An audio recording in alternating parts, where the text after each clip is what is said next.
Dusty Watkins coming there as well. This is the most heated I think we've ever seen game. What's going on, guys? It's Fuzzy. Welcome back to yet another baseball video. Today is going to be a lot of fun for most of us, but there's going to be some teams and there's going to be some players that we do have to throw under the rug. But I'm not saying that they're bad. I'm not saying that they're not going to turn their season around. But for at this point, they've been bust. If you guys want to see more videos like this where we talk about baseball aside from Major League Baseball recaps, maybe we do more throwbacks or anything like that, make sure you guys slap a like on this and subscribe because we're so close to 100,000 subscribers. It's going to be insane once we get there, but we have a lot of players to talk about, a lot of teams. So without further ado, let's just get into it. So you guys see that I am rocking the old school Tampa Bay Rays uniform, and the reason why I'm choosing this jersey is because this team has overperformed so far in 2019. They will not be part of this video. I just wanted to support them, but for right now, the biggest bust are going to be as follows. The number one spot is going to go to Cody Bellinger. I mean, he's only hitting like 400. Next up is going to be Christian Yelich. I mean, these guys, they should be hitting 500. They're not good. That's a joke. Please don't get mad at me. Don't dislike the video or leave just yet, because the first disappointment, the biggest bust of the year, is Bryce Harper. Yes, Bryce Harper, one of my favorite players in the entire league. He's from Las Vegas. I'm from Las Vegas. I am kind of a Bryce Harper fanboy, but I cannot lie.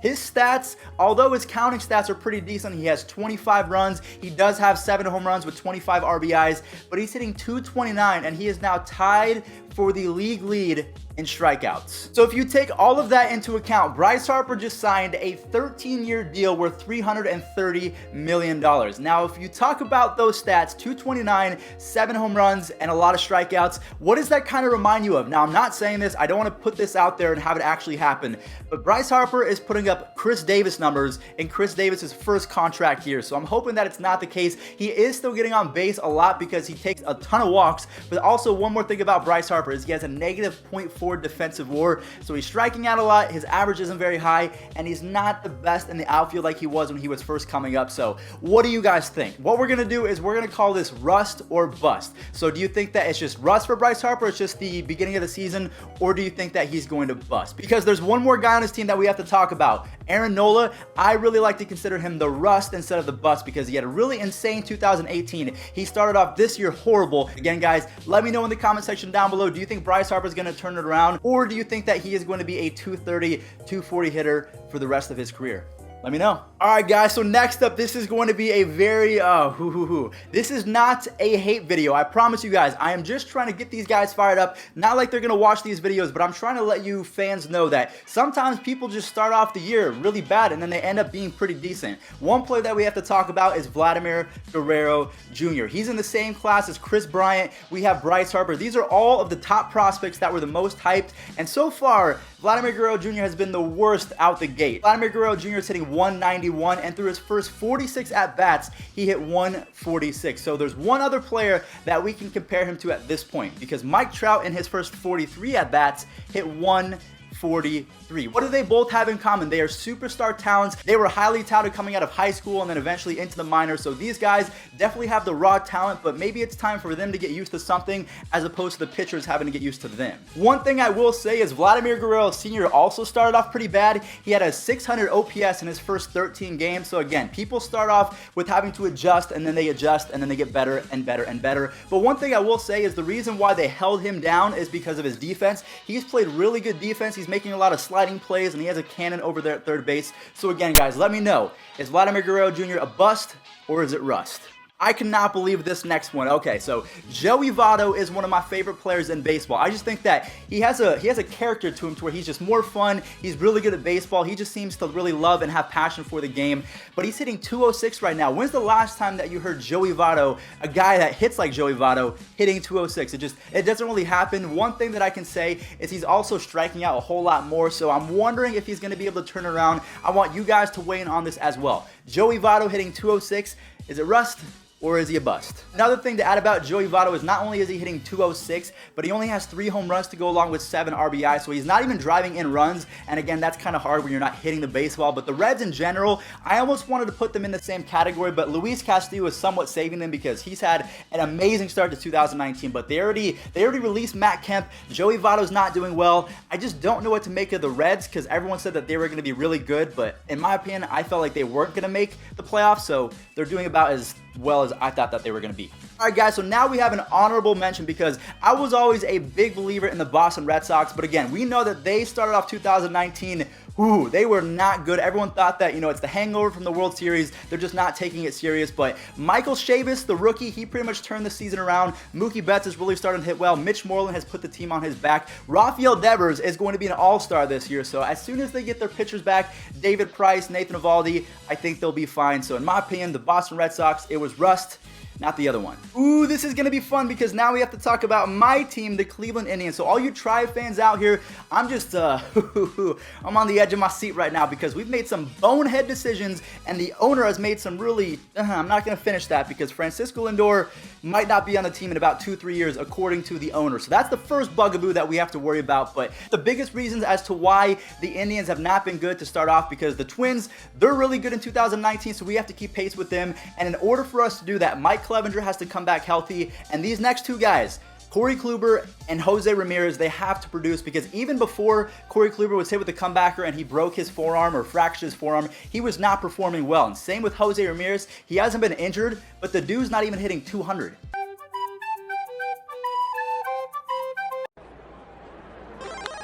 Now Jose Ramirez launches one. On the season, Corey Kluber has a 2-3 record with a 5.8 ERA. That is not good, and that's even before the injury. Jose Ramirez is batting 193. He does have 10 stolen bases, but he only has 14 runs, so he's not getting on base. He's walking a little bit, but I just have to say the Indians' offense is not very good. We have the 26th ranked offense after being in the top 5 the last couple years, and I think that's because of just bonehead decisions. We decided to go with Jake Bauers and Tyler Naquin and Carlos Gonzalez. I love Carlos Gonzalez, but he's old. We just called up Oscar Mercado, so I think he's going to be a serviceable replacement, but we lost Yandy Diaz, who was raking in Tampa Bay. We lost Michael Brantley, who right now is one of the top 10 offensive players in baseball down there in Houston. So it's just, there's a lot of things that the Indians can do better. I think just health has to play into it, and also we have to spend a little bit more money, and in order for us to spend more money, we have to make more money. So all you Tribe fans, can you start going to games? Thank you. Alright, so I want you guys to let me know about my favorite team in the entire world. Do you think that we're going to make the playoffs? Do you think it's now the Twins to lose? Do you think that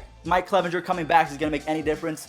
I mean, I'm really hoping so. Corey Kluber, he wasn't very good in the playoffs. He wasn't very good to start this year, so is he on the decline?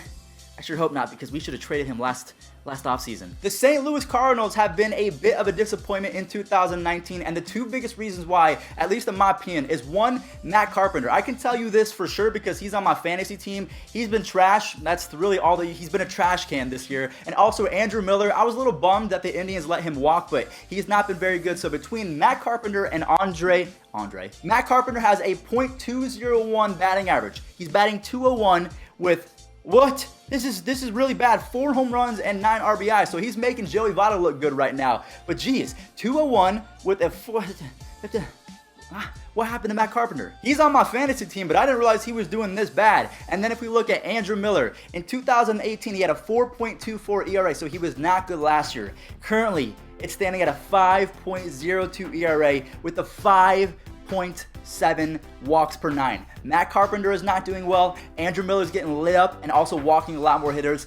Cardinals, I think they'll be all right, but with those two guys not producing, not sure how far they're going to go this year because the Central, they're really good. So we have 2 more teams to talk about, so make sure you guys let me know in the comment section down below. Once this video is over, did I miss any players? Did I miss any teams? Because coming up next, the New York Mets, I think they're a good baseball team, but the biggest thing about them is the fact that their starting rotation has not been good. Now, Jacob deGrom, he's been pretty solid since he had a few rough starts, but Noah Syndergaard and Zach Wheeler, both Zach Wheeler and Noah Syndergaard have showed this year in 1 or 2 starts that they are legit. They have the stuff. But Noah Syndergaard, if I take a look at his stats, he has a 5.14 ERA, but he has a 9.9 strikeouts per 9 and also a 2.2 walks per 9.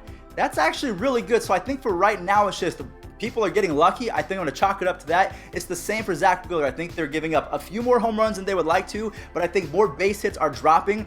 I'm pretty sure that they're going to cut back down on that and look for Zach Wheeler and Noah Syndergaard along with Jacob deGrom to finish off the year strong. But for right now, again, I'm going to turn it back to you guys. Is it rust or do you think that Noah Syndergaard, Zach Wheeler, and Jake DeGrom are going to bust a little bit this year? Because I will say Zach Wheeler, while he hasn't been as bad as Noah Syndergaard, he does have a 4.35 ERA, but a 10.5 strikeouts per 9 and a 3.4 walks per 9, which that's going to be an issue. You shouldn't be walking almost 3.5 batters every single game because that's just free passes. I think I saw a stat where he's actually leading the league in first batter walks. So anytime, it's like the golden rule. If you walk the first hitter, almost 9 times out of 10, that run is scoring. So if you can cut down the walks, same with Noah Syndergaard or Jake DeGrom, that's just pitchers in general, the Mets should be fine. All right, guys, so last but not least, according to my research of teams that were supposed to be really good and they're not playing so much right now, the Washington Nationals, as of today, are 8 games below 500. I guess the good news is Juan Soto is coming back. Anthony Rendon came back about a week ago. Trey Turner is still on the shelf, so some of their best pieces are just coming back, and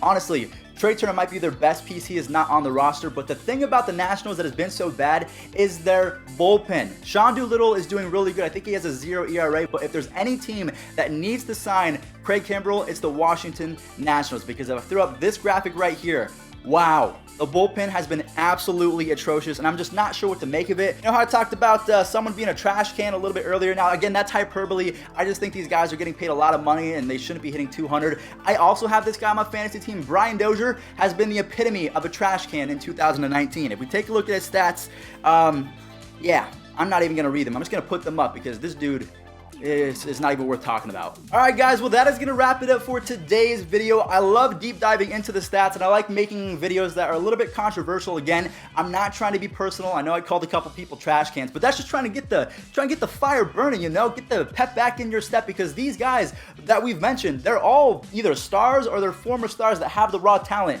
They just have to figure themselves out. I think they're just overthinking at this point. I tend to overthink sometimes as well. I mean, with my videos, I think everyone does it in their professional life, but guys, let me know in the comment section down below. Make sure that you use the rust or the bust tag. Is Bryce Harper going to break out of his funk? Do you think that Brian Dozier is going to turn it around for the Nationals? What do you think is going to happen? Did I miss any players? Did I miss any teams?